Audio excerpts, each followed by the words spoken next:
If you're in an HOA or running an HOA, you must watch this. Hello, I am Gabby with NexGen Real Estate and Property Management Company, serving Chicagoland in all things real estate. And the aim of this channel is to keep you informed of news, developments, and current events affecting Chicago's real estate market and investment opportunities. Today, I'll discuss new laws for HOAs in Illinois that took effect earlier this year that I really don't want you to miss on. As a community association manager, we at NexGen could help guide you through all these changes in the legislation. First, the Illinois Public Act 102-1067, which was signed into law on June 14, 2023. It amends the Department of Public Health Powers and Duties Law of the Civil Administrative Code of Illinois to require the department to develop and implement a comprehensive 2-year statewide safe gun storage public awareness campaign.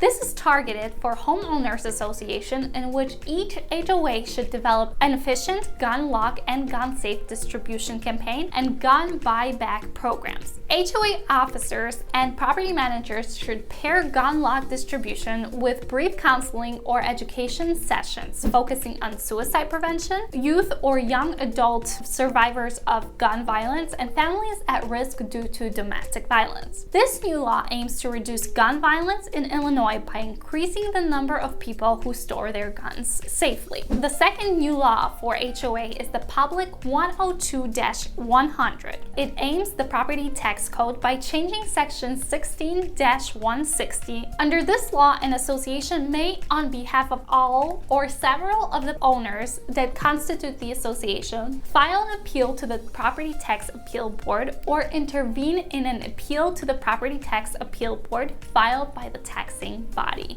Following is the Public Act 102-0840, a law conserving conservation, amends the Illinois Exotic Weed Act by changing Section 4 with this provision. Under this new law, a municipality may adopt an ordinance to eradicate common buckhorn, glossy buckhorn, sawtooth buckhorn, Darien buckhorn, Japanese buckhorn, and Chinese buckthorn. Next, under Public Act 102-0974, it states that their fair market value of the land, right, or property may be based on one or more appraisals completed by a qualified appraiser that is approved by the Department of Transportation or evaluation wave prepared by the Department of Transportation. The Department of Transportation shall develop a policy to assign a monetary value of all such considerations in valuation determinations. An appraisal may be paid by any interested party. The Second Amendment is the provision in which any property previously determined to be needed for a highway purpose is declared access and no longer needed such purposes. The government will first offer real property to a person from whom the property was acquired that still owns and has continuously owned land adjacent to such real estate since the acquisition by the department. Number 2, the local government body where the property is located. C, any property owner whose property is adjacent to the land in question. This process will be facilitated by the Homeowners Association. Next is the Public Act 102-0976. This new law amends the Condominium Property Act by changing sections 11.1. It focuses on any resale of a condominium unit by a unit owner other than the developer. It changed the period given to the principal officer of the Unit Owners Association to furnish the necessary information for inspection to the prospective purchaser from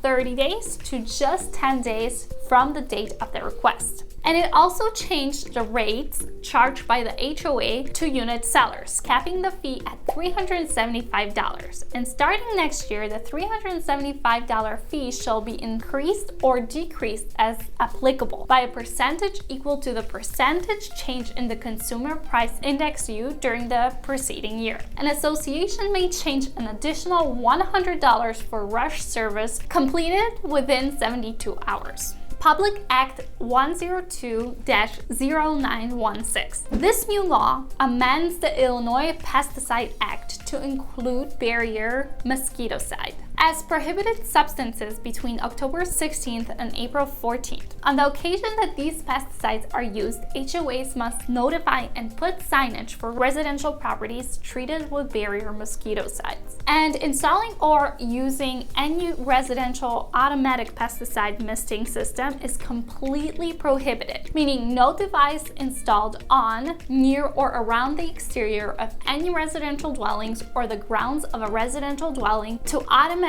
spray any pesticide solutions at timed intervals. And up next is the Public Act 102-0810. It amends the Foster Children's Bill of Rights Act to add more rights for foster children. Even in HOA communities, foster children now have the rights to A. Appropriate intervention and counseling services, B. Home visits by assigned child welfare specialist, C. Independent living services program prior to transitioning out of foster care, D. Assessment on readiness for a transition out of foster care. The following is the Public Act 102-0793. The law also creates a new Cook County Housing Trust Fund. This fund will be used to provide loans and grants to developers who are building or rehabilitating affordable housing in Cook County, chosen by the Housing Authority of Cook County. Eligible projects include projects involving multifamily rental housing, single-family rental housing, and single-family for-sale housing. We also have the Public Act 102-0773, which amends the Fire Protection District Act. In particular, HOAs must be aware that a municipality that does pay on time and does not comply with the written demand by the Fire Protection District within 30 days shall be, in addition to the due amount, also be responsible to reimburse the Fire Protection District for all the costs incurred by the Fire Protection District, including but not limited to reasonable legal fees and court costs. And Public Act 102-0724, which amends the Fish and Aquatic Life Code. This is applicable for HOAs in fishing communities. It adds new requirements for businesses that sell fish and aquatic life products. Under this law, a commercial fisherman may obstruct more than 1/2 the width of any stream or water course if 1. The commercial fisherman is within sight of his or her gear and available to prevent boaters from contacting his or her nets, and 2. The commercial fisherman places at least 2 fluorescent orange buoys that are at least 2 feet in diameter on the opposite side of the net from which the commercial fisherman is working to warn boaters of the presence of the commercial fisher's nets. Phew, that was a lot. Well, HOA members and board members must know these new laws and comply with them to keep abreast with their rights and responsibilities. As always, you can find a link below to schedule a free consultation with me. So what do you think about those new laws on HOA? Share your thoughts with us in the comments below. Thanks for watching, and as always, where's your future?